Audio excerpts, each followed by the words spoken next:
everyone. Welcome to the Sideline 3 podcast. We're on episode 193.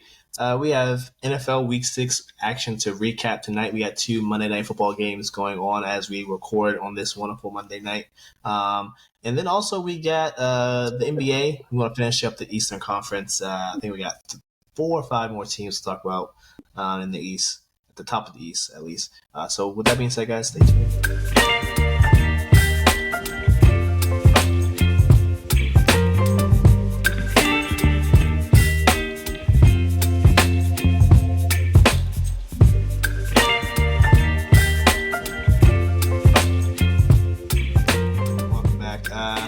Let's start in NFL, Lawrence, and then we'll work our way to the NBA.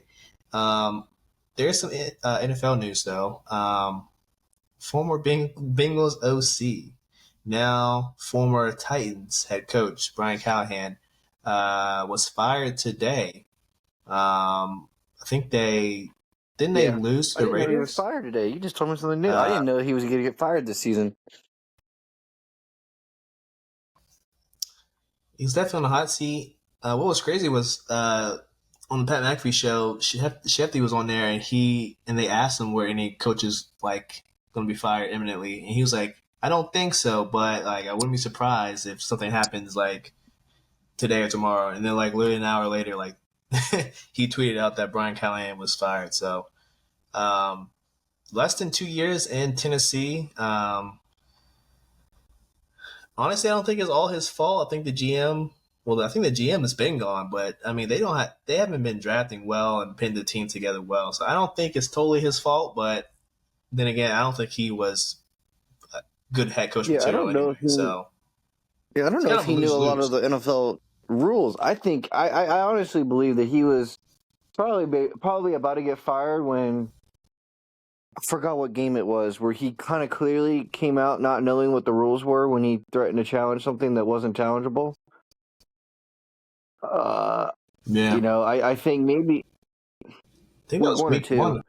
but I'm pretty sure he gained himself a week. Yeah, by beating the Cardinals. In reality, he didn't even beat the Cardinals. The Cardinals beat themselves. But yes, beat themselves. Yeah,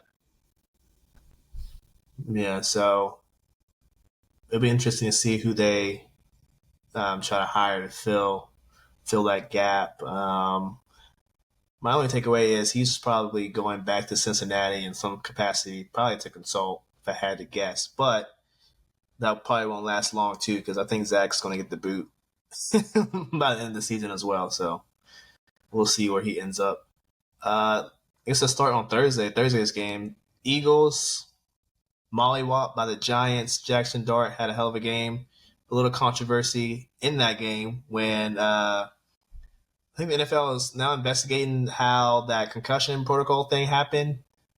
Clearly, he hit his head hard, went to the blue medical tent it was about 10 minutes. Russ played a play or two.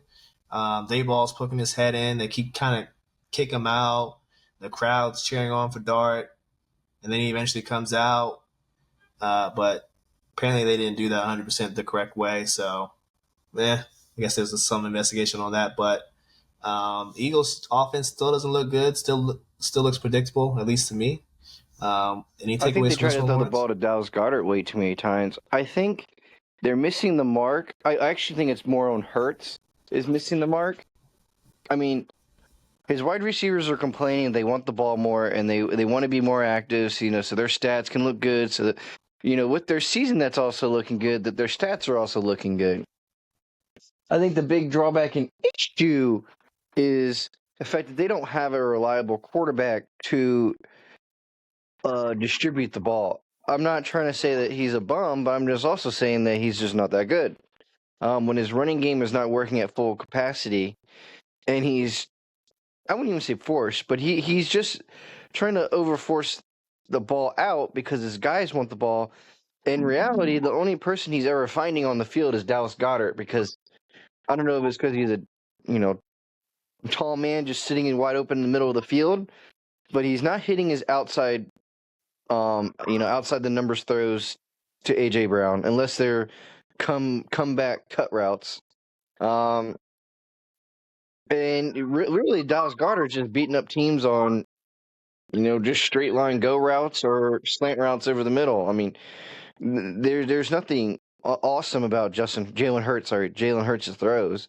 Um, but I think that is becoming the problem. I think we're learning pretty quick that Jalen Hurts is a very smart pocket quarterback when it comes to I got three options: dump it off to my running back, hand it off to my running back, or throw it to my tight end.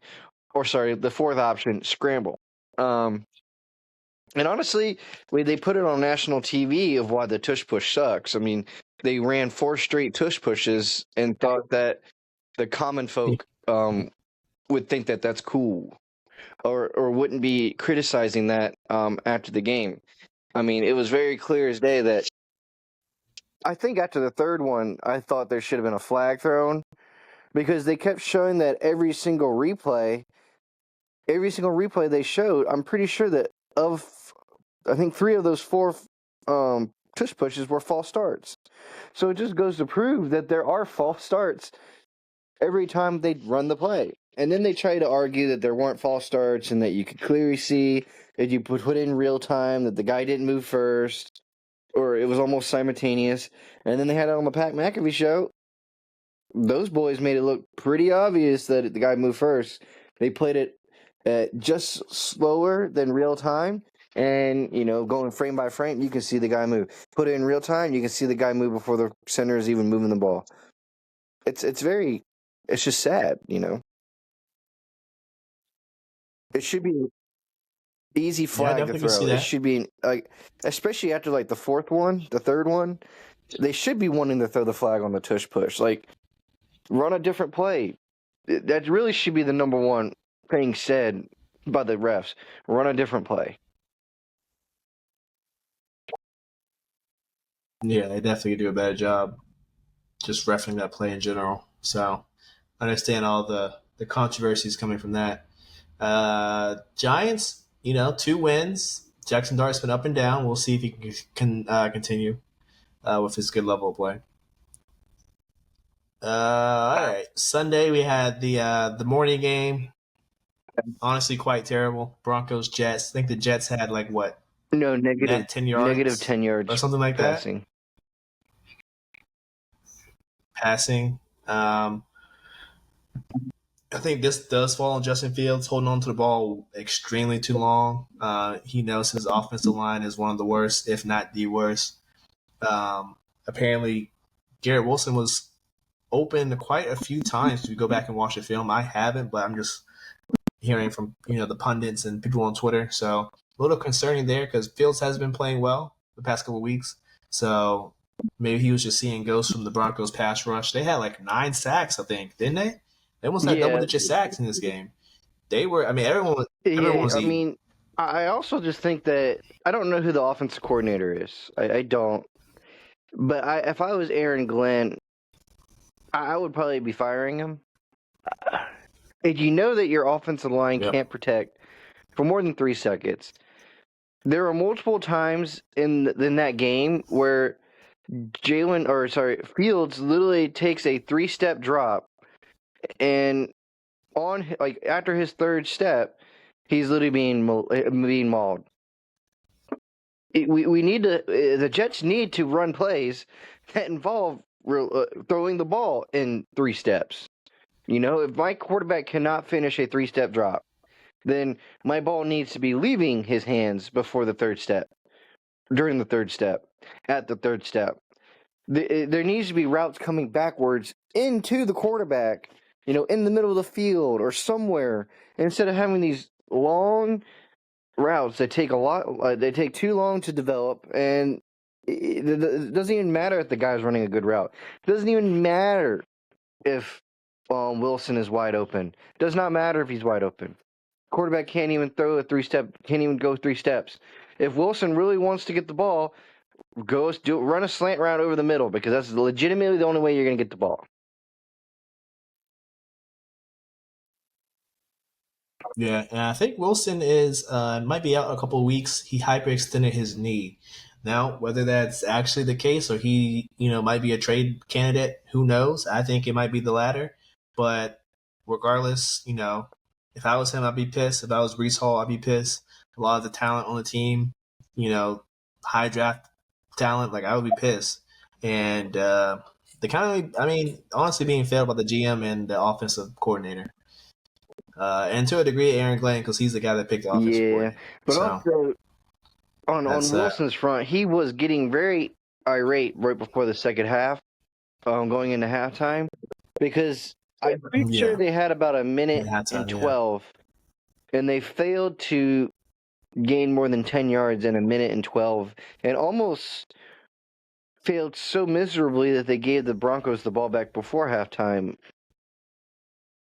I mean, if the Broncos had more than just one timeout, I'm pretty sure they would have taken their chances about getting that ball back. But I think the Broncos were also just very content with taking it to halftime at that point. Yep, 100% agree. In the 1 o'clock window, any games you want to talk about? Maybe we should start with your Panthers. I think you guys are 3-3 now.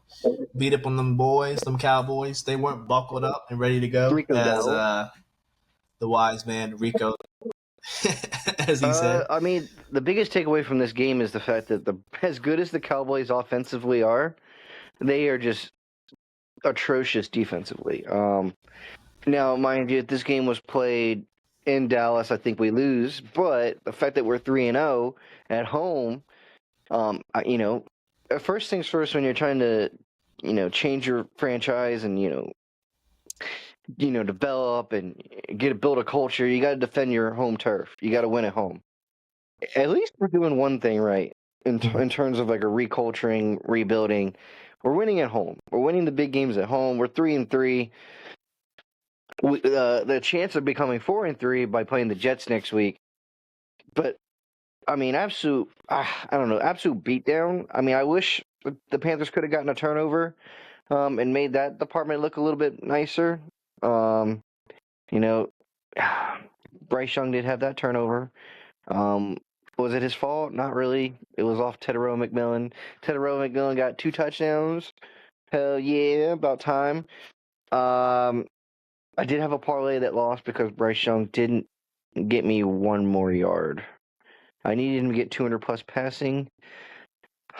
My man's figured out how to get 199. But anywho, 199.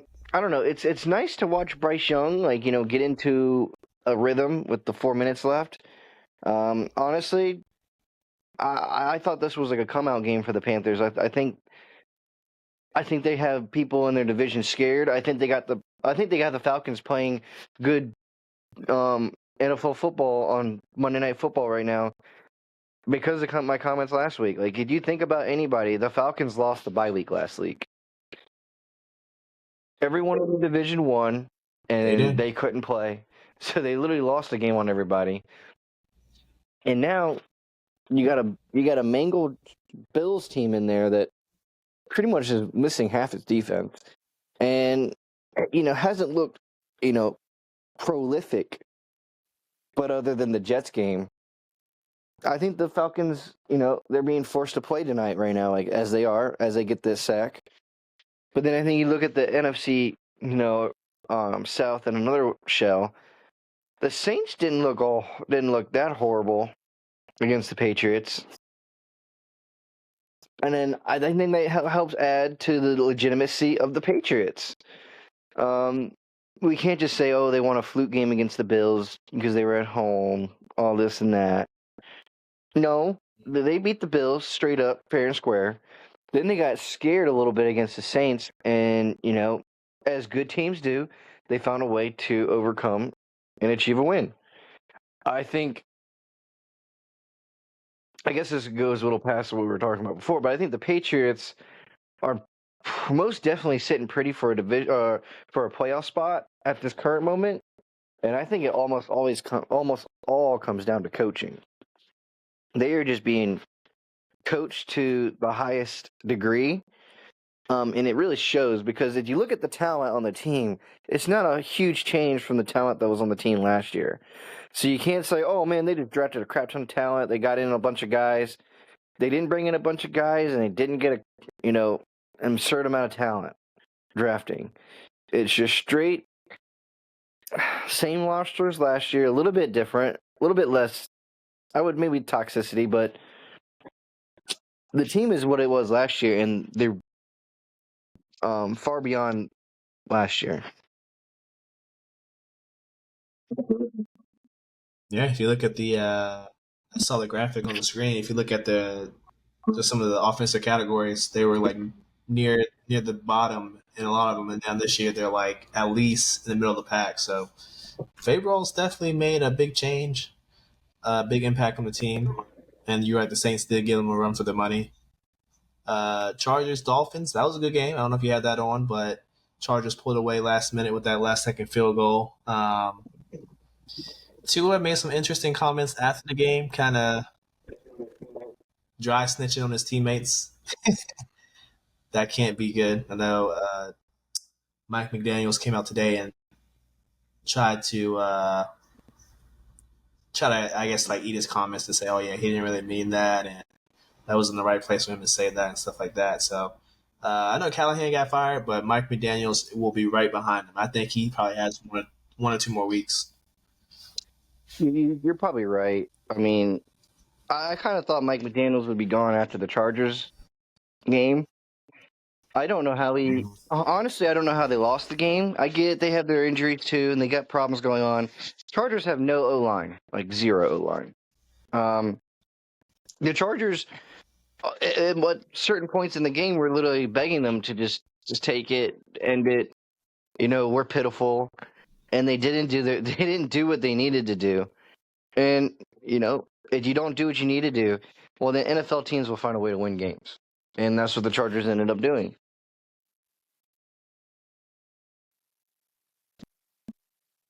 To that, Cardinals Colts had this one on the multi view. Cardinals played well without Kyler Murray. I guess that just goes to show you that, at least for me, I think the Colts, whenever they go against a decent team, they have looked rattled. They beat up on the bad teams, which is good. But when they go against a good to decent team, they kind of struggle. They should have, if they were honestly a good team, they should have put the Cardinals away. They're playing at home.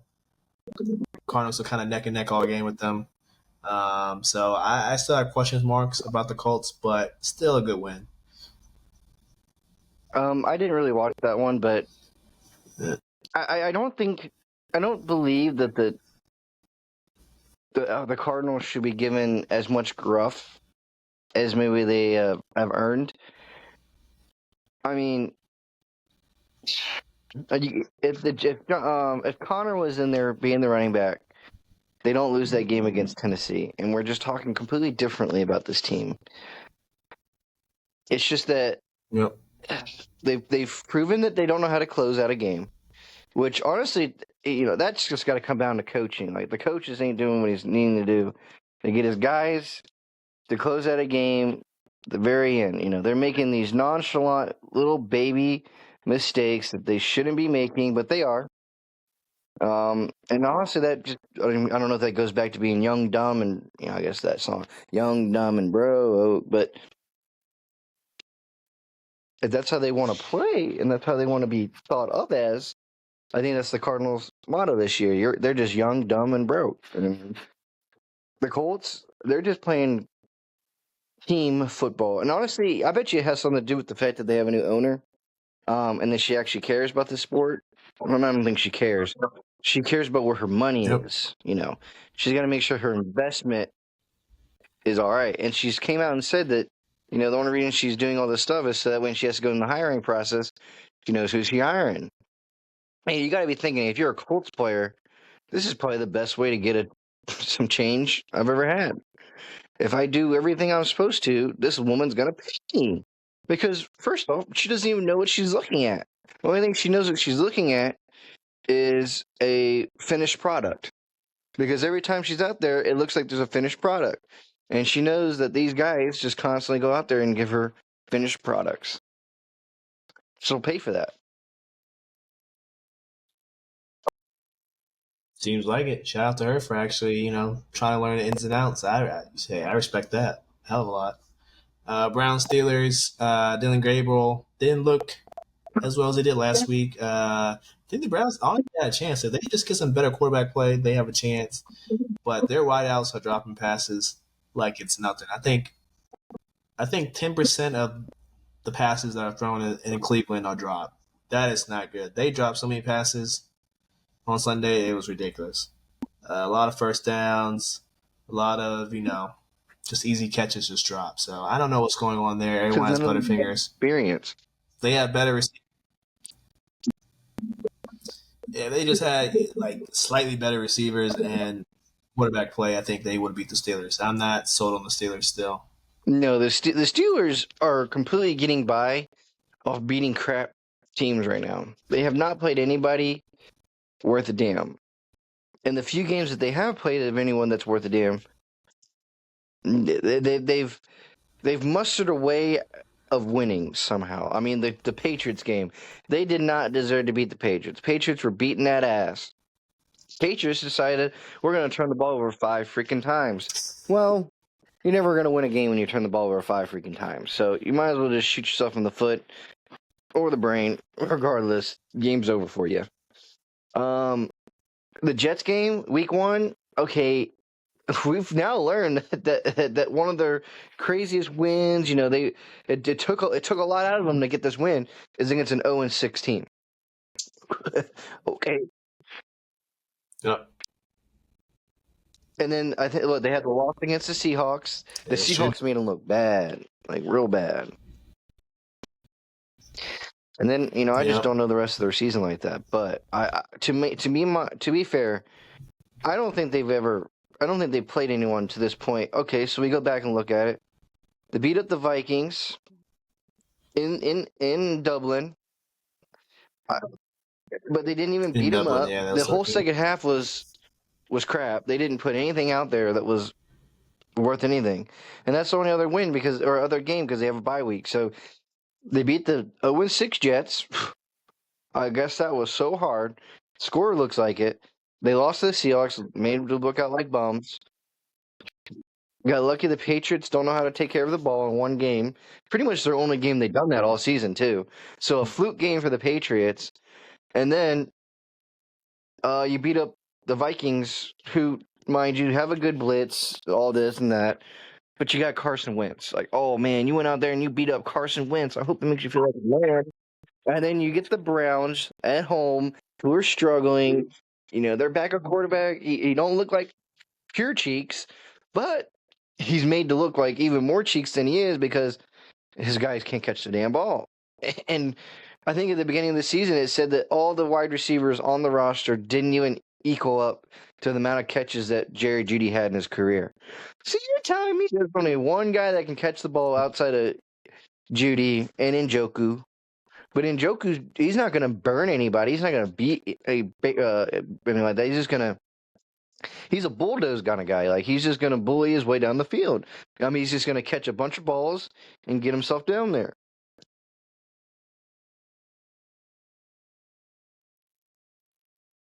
Oh, you're right. Steelers. I like the breakdown. Seahawks, Jags. Oh.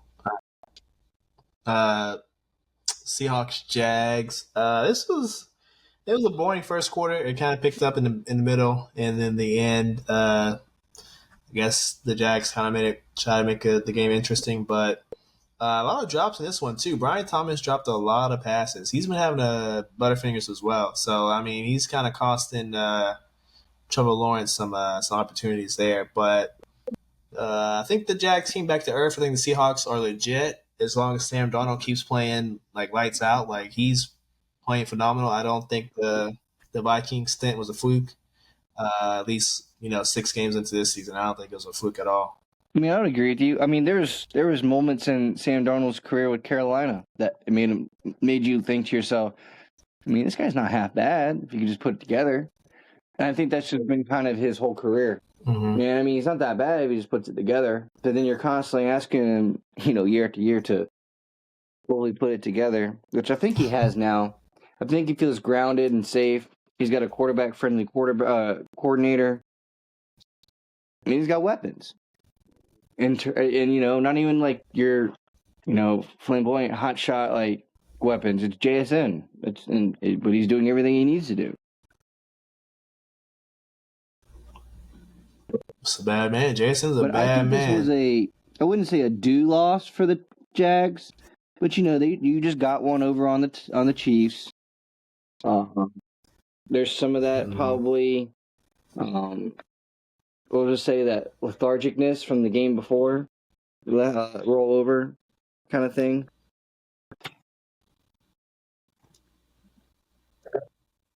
Yeah, I would agree. Rams Ravens. I didn't watch this one. This one was not available on Sunday Ticket, but yeah, I mean, it's not shocking that the Ravens lost. Apparently, Lamar is gonna try to be back after the bye. They got a bye next week, so after that, he's going to push a return from his little hamstring injury. So maybe they can recover their season, but at 1-5, I think it's very unlikely. But I think they only have I think they have one division win. So I mean, if they win the division, they'll be straight. But I don't foresee that happening. I will say they do have a string of easy games. I mean, if they were to go 6-0 over the next 6 games, it's not hard to fathom. I personally don't believe the Ravens have much competition coming up against them. I know that they play the Jets. I know the Bengals are coming. I'm not saying the Bengals are an easy win, but if we're looking at the status of the Bengals right now, it could be pretty easy for them if Lamar's back to make some noise. I know those games are always fought tough, but they're playing the Bears after the bye, the Dolphins, the Vikings, the Browns, and the Bengals. If you can't win, we'll just say if you can't win 4 of the 6, the season's over. I think in this 6-game spread, minimum you got to win 4. Ideally, you're winning 5 or 6, but minimum you got to win 4. We'll see if they have what it takes. 49ers, Bucks. Bucks win this one uh, seemingly pretty easy, even though I think even Ibuka went down this one. So I don't know who Baker's throwing Johnson? to. I think Bucky Irving might come back next week. I think is what they said, but we'll see. Mac Jones didn't look too bad, but 2 turnovers. C Mac looked pretty well. Baker's just keep on dealing, man. I think this guy is front runner for MVP. I don't have anybody in front of him right now. He's wheeling and dealing. Whoever's out there, Unfortunately, he's the throwing it 49ers to lost Fred Warner this game. as well. Yeah, dislocated his ankle. I think it was pretty gruesome. I don't even want to describe it. So it'll be interesting to see what they prioritize. Do they try to go trade for a middle linebacker now, or reports are coming out that they're definitely keying on trading for pass rush. Of course, everyone's going to eye Trey, but Trey got hurt, so we'll see how that factors into everything. But I don't know. It'd be interesting to see what the 49ers do to kind of salvage the season because, I mean, at 4-2, you definitely still have a chance. You probably want to push some of your chips into the middle of the table. Um, I mean, I could agree with this statement. I think they're going to go for a pass rush. For real. If I was them, I'd go pass rush because you're not getting a middle linebacker. You're not getting a middle linebacker for somebody that's going to fill in that hole that you probably don't already have on your roster. As a backup to Fred Warner. I mean, at this point, your goal is to get a pass rush to nullify the fact that you don't have Fred Warner. I mean, we can mitigate what we don't have by getting to the quarterback fast. I think that the 49ers are just going to I think it's going to be one of those slow bleeds for a season. I think they're just going to slowly bleed until they have nothing left.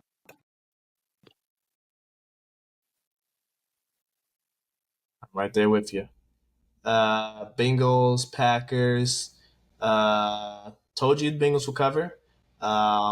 Slow first half though, kind of screwed them in this one. Joe Flacco was under center for I would say about a third of the time. I really think that helped them out. It's sad that it took trading for Old Man Joe for them to finally decide that going under center is a good idea. But yeah, slow first half. Came out second half. I think they scored on the first three second half drives. So picked up some rhythm. That's good. I think getting those reps will be good going into Thursday's game against the Steelers. I think they legit have a shot against the Steelers. Um, the Packers, for all that you know that the defense was, and people were preaching for, like praising them for, they only got one sack, which is pretty wild considering how poorly the offensive line has been playing. But they protected pretty well this game, so I don't. I mean, one sack and no takeaways. Um, is a little concerning for a team that's struggling offensively. You'd think the Packers would be able to take advantage of that, but they didn't. So I don't know. Um, did you watch any of the Chiefs game? I actually didn't watch any of the second half. Yeah, I watched all the Chiefs. Yeah, I feel stupid for saying that they would get steamrolled. They did the steamrolling. A little fight broke out at the end. Uh, Deion Branch is suspended one game after he swung on Juju Smith Schuster. Um, yeah, I think it all went downhill for the Lions after that one trick play on fourth. What was it, 4th and 2 or whatever? When Jared Goff kind of ran out as a receiver and Montgomery threw him the touchdown, but they said that because he wasn't set or something that the play Yeah, was illegal motion. but they Kind of went okay. downhill So from I there. also remember watching that play because I watched the first half. And what's his name from the box that was in the booth? Whoever was talking, the he was the Yeah. technically the rules analyst, and he knew all the rules. He said there was no way to review that, and there was no way to go back on that call because they already called it a touchdown. And then yet they went back on it and they called it a touchdown, or they just disallowed the touchdown. Also, I remember watching the first half. Yeah. There were multiple times where it was that one play when Kelsey got fouled, quote unquote, got fouled by Rock Ya-Sin. And then they didn't throw the flag, and then Juju Smith-Schuster runs over crying, and then they throw the flag. It's literally the same as last year. It's just that they try to make it look like they weren't going to do it, this year. Oh no, everyone's equal. Can't you see the Chiefs? They're just ass too. We're going to let them suck. We're not going to help them. We're not going to baby them. But I've since then have seen the backtracking. And then, this early in the season, that Jawan Taylor guy, the one on the edge, constantly getting called for fouls, for false starting Yeah. and jumping early, being too far back. Now then, they call him all year, and then you see him keep doing it, and now they just so happen to stop. Just so happen to stop. Crazy. Crazy work. Hey. Yeah, I didn't get that because, like you said, they said it wasn't reviewable. Then you see the refs discussing after like a minute or two, they throw the flag, and then they say, "Oh, after discussion." Like, wait, what? Like, how are we sure that it's actually you guys discussed it, or did you get a little birdie from New Jersey or wherever the replay center was, and it was like, "Hey, you actually messed up on this Yeah, call. but You should probably talk about it." Like, and we will never know because we don't have the comms, you know. So it's just I don't know. I also agree with that, but they literally said on national TV that you couldn't review it, and there was nothing you could do about it. It is what it is. And then to just go against everything those people just said and to make them look like fools, to be honest with you. I mean, you had two people looking like fools on national TV. The rules analyst guy who's apparently supposed to know every dang rule, and then you got the commentator who, he's just trying to do his job. Not Collinsworth, the other one. And, Mike Yeah, Tirico.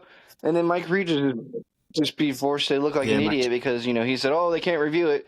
Oh, there comes the flag.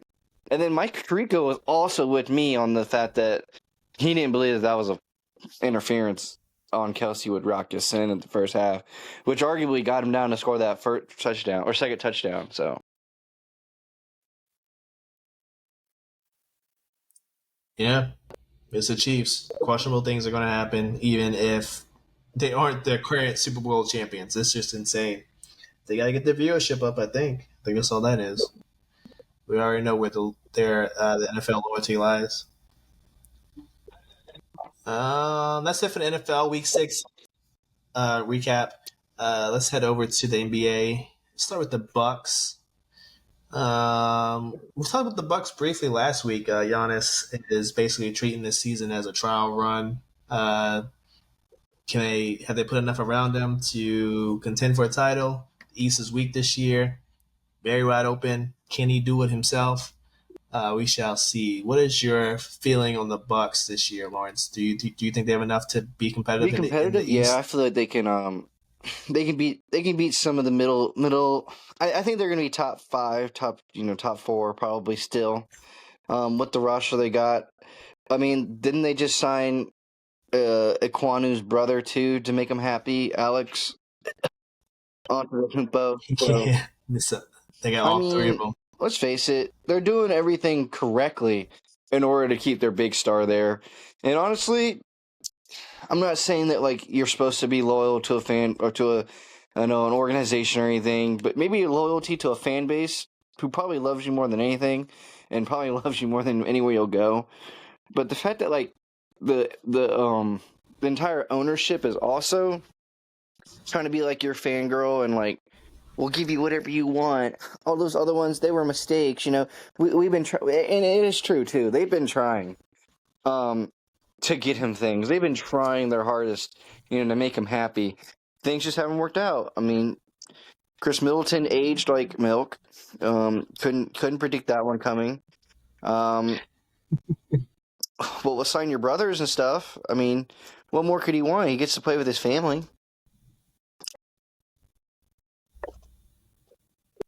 Yeah, I guess they'll hold him over for now. Maybe he doesn't leave in the middle of the season now. Maybe he stays the whole season and just see how it goes. But should be interesting. I mean, I have them.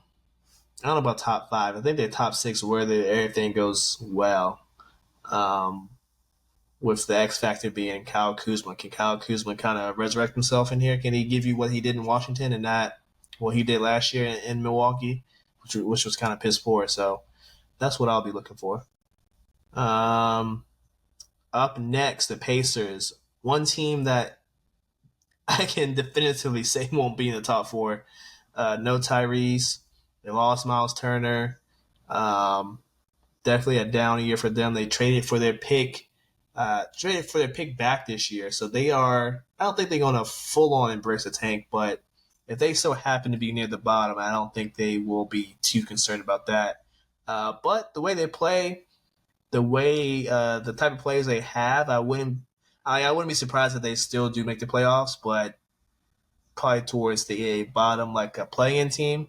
But easily, if injuries pile up, they can also very quickly fall out of that play-in kind of kind of seeding range. So, what is your thoughts about the Pacers? I think the Pacers are. I think they're done. I'm not hating them, but like I think like they're a play-in Uh, team this year, not because they're ass, but because their main guy is injured, and well, they had to let one man walk. Turner had to walk. Um, I mean, if we're really thinking about it, uh, Nimhard, Mathurin, Naismith, Siakam, Isaiah Jackson led team is a play-in team. Like that's just straight up a play-in team. I don't know how else to be nicer or talk more about it. They're just a play-in team. They probably, unfortunately, will never see a yeah, you're right. conference championship probably again with the same roster or with this said roster with all the talent that's on it. Because by the time their main man gets back into the mix, all these other guys are going to be looking for some nicer contracts, and then they're not going to have the money to afford them.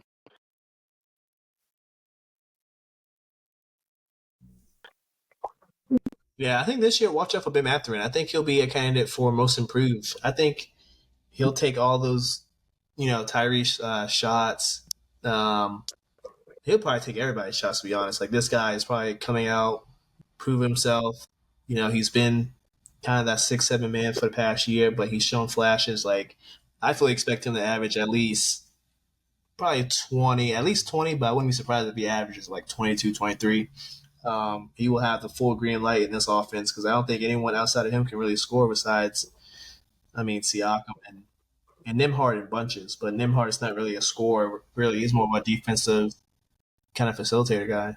I think Nimhard will lax the fact they're Mm, missing their main man, but I truly don't think that they can get it all back in one season. I think this is to go through.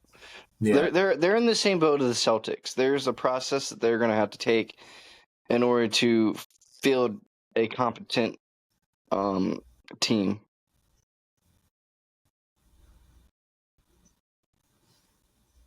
Yeah, I agree. Next up, we got the Knicks. Lost in the conference finals, fired their coach, Tom Thibodeau, hired Mike Brown, who, I mean, as of recent, turned the Kings around, had them going in the right direction, got the boot there. For what reasons, we don't know. A lot of speculation there. But, Mike is definitely known for his high tempo offenses. Look at the Kings. They kind of ran up and down too, like the Pacers. Defense. I think defensively they'll be better than those Kings teams just because they have the personnel to play defense. You look at Bridges, you look at OG, you look at Mitchell Robinson. Even Cat can play a little bit of defense, even though he was one of the worst paint defenders last season. So maybe having Mitchell at the start of the season will kind of mitigate that. They won't be as bad down in the paint defense. But I mean, I like the moves they got. They got Jordan Clarkson. They needed a kind of a dynamite guy after quickly left. They really didn't have that guy last year. Now they do. Um, we'll see if this roster stays the same. I mean, I'm honestly, if this doesn't go well, I think they might shake it up mid-season. But to start the season, I like the starting lineup, especially with Mitchell being that starting center. I think that gives Cat a little bit more freedom to patrol the paint, not be like the main paint guy. So I really like that for them. I got the Knicks. I hate to say this, but they might be the best team in the East, Lawrence. I don't know if you agree with me, but I'm gonna have to throw that out I there. don't even think you're crazy for saying that because the fact that they have a Malcolm Brogdon sitting so deep on the bench, I think that just goes to show you. Mm-hmm. In years past, we have said that this team just lacked depth. They lacked like that next guy up, and then one guy gets injured, and which with Dude Man's old team, the fact that he only wanted to play 8 guys, 9 guys, he wanted to play 40 minutes. Tibbs, that's just his thing. Yep. You gotta level-headed coach. This is gonna play the people probably the correct amount of time, which is would be dual generalized. He's probably gonna play them the correct amounts that they need. I like the fact that you can have Malcolm Brogdon come in and play shooting guard, play power, place. I mean, he can play small forward. He can play point guard. Whatever you need him to do. He's the old veteran that's going to come off and give you everything he's got every single night. Because I mean, Malcolm Brogdon, did he win with the? I thought he was one of the people who got cut for the Bucks to make it to the finals. He never won a title. So he still got something to prove. Yeah, they cut him. Yeah, they shipped him off before they won. So in my opinion, yes, I think they're going to be the best team in the East, if not second best. But they're going to be up there, and I honestly think they're just going to be a juggernaut in the postseason as well. I mean, if they don't have a whole lot of injuries built up by then, there aren't a whole lot of mismatches that you can even put against Cat, since you want to say he's one of the worst in the East at defense. There's not a whole lot of mismatches he has to fight against in the East. I mean, damn, Jokic is in the West. He doesn't have to deal with that. Gobert is in the West. He doesn't have to give his points nullified by that. I think there's just all the tough talent other than like maybe Pacheco or what is his name? Boncaro, sorry. Is in the West, like of the bigs. He's gonna be able to nicely cruise.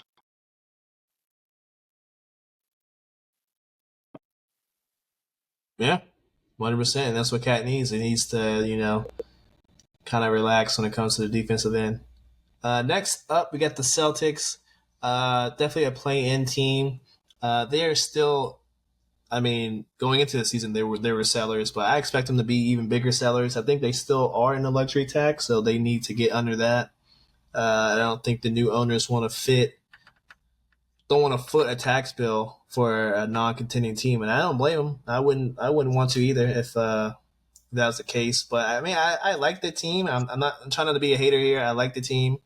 You know, I'm not too not too sure what they're gonna do at center. I don't like the big man set up here.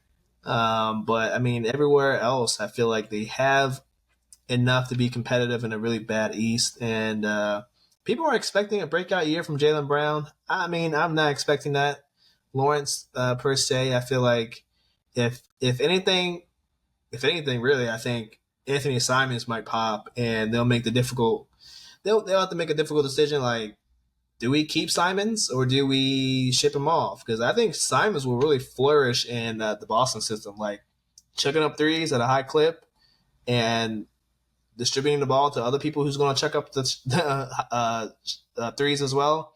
I feel like that's Simon's mo. Like that's what he probably does best. So going from a losing situation in Portland to Boston, um, I think that might actually really help Simons in a really positive way. So for me, I feel like for them, the biggest question mark is if Simons pops, and he probably will. Like, how do you kind of handle that situation? So I'd be interested to hear your thoughts I about the think I heard Celtics. right before you cut out. I had to reconnect that they were going to be a play-in team.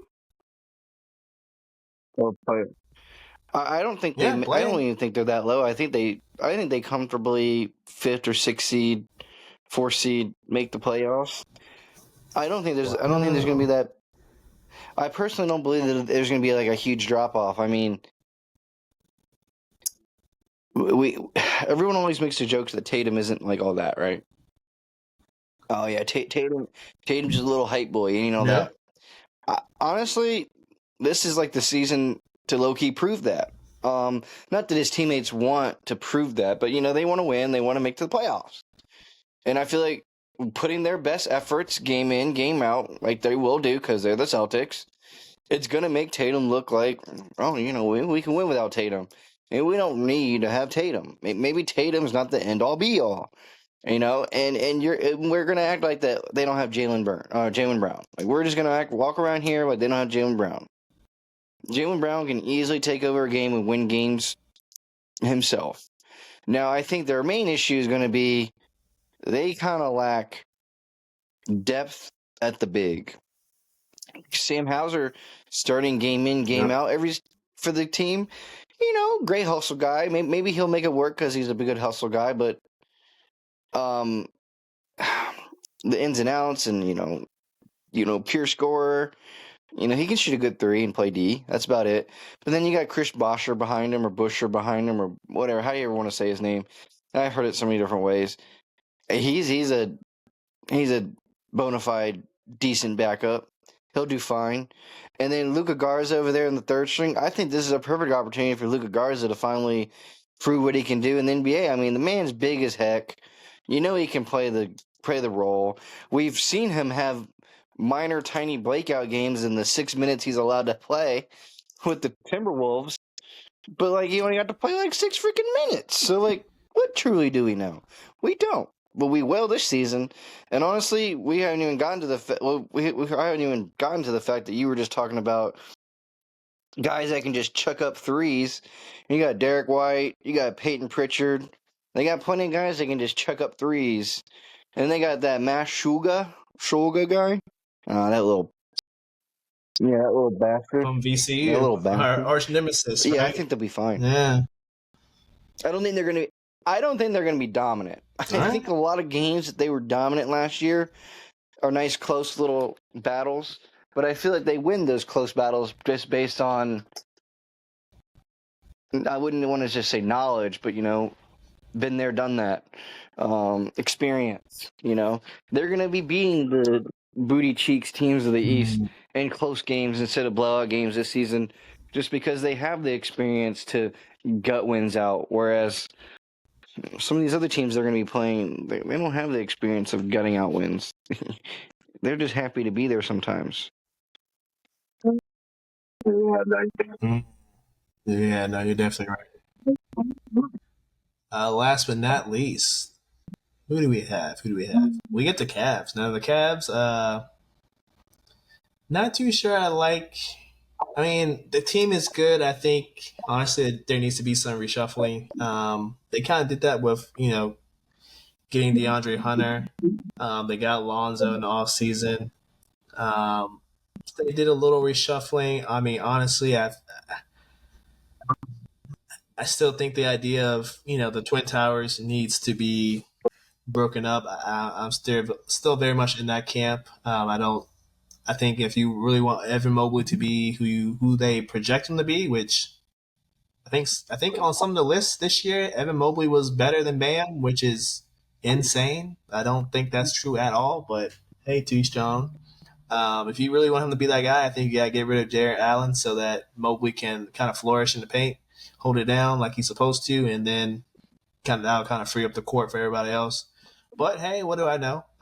So we'll see with them. I think the Cavs are the second best team in the East. We'll see if they can have another hot start coming out like they did last season. But as of right now, they're the second best team in my eyes. Maybe a little shakeup will have me thinking they're the best, but I wouldn't expect a shakeup until probably near the trade deadline if things don't go as well as they're supposed to. And I think Garland's out to begin the season, so we'll see how long Lonzo can play. I'm assuming he's going to be the starting point guard. So how many minutes can Lonzo give you at this stage of his career? He's had a lot of knee issues. Can he play a full starter's minutes? That's what we got to kind of figure out. So, what do you think about the Cavs this season, Lawrence?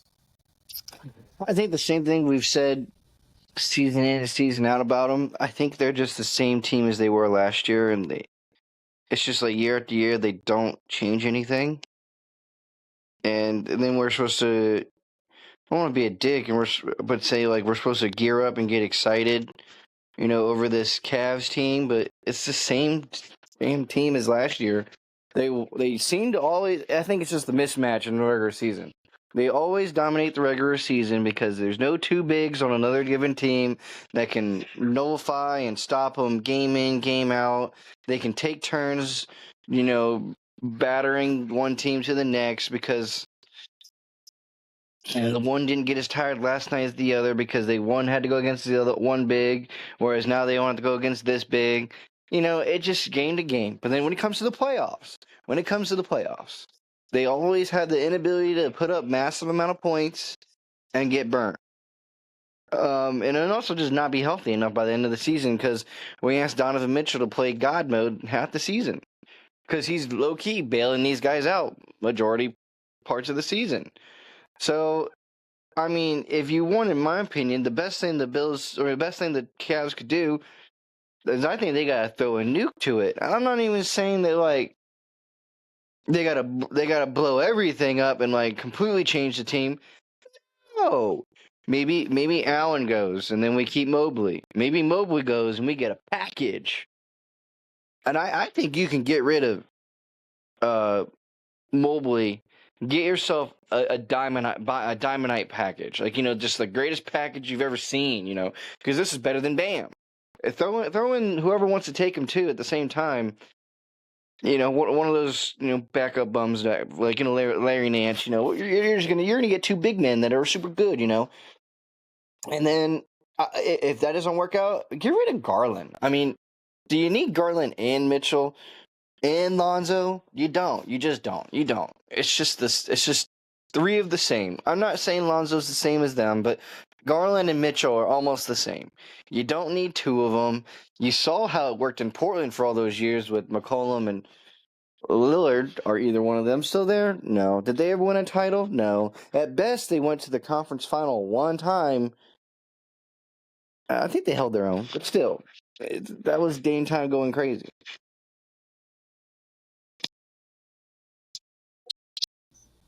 I agree. I think something they seriously got to consider moving off of Garland. Not that he's a bad player by any stretch. He's doesn't complement Donovan Mitchell in the back. And yeah, that backcourt is way too small to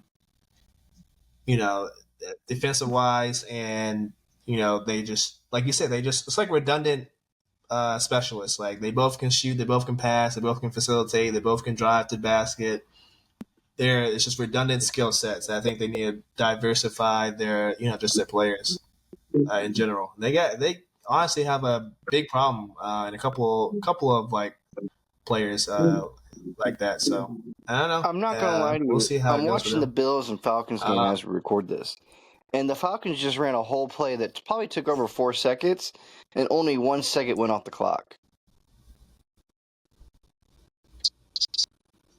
it looks like they just scored again. They just scored before halftime. Yeah, the Bills are falling apart. Bills are falling apart on Monday Night Football, y'all. This is I think you're right. You're on to something, Lawrence. The Falcons are playing for their not their lives, but definitely to stay ahead in the Yeah, division. they don't have a choice. I mean, arguably, ooh, he stepped out of bounds. Arguably, they He stepped lost out. the bye week, and they lost the Sunday. They lost this past Sunday too.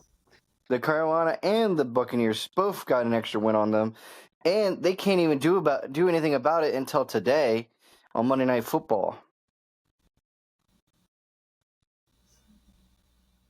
Yeah, yeah. It'll be interesting to see if the Bills can come back and make this a game, or if they're just gonna roll over and let the Falcons beat up on them.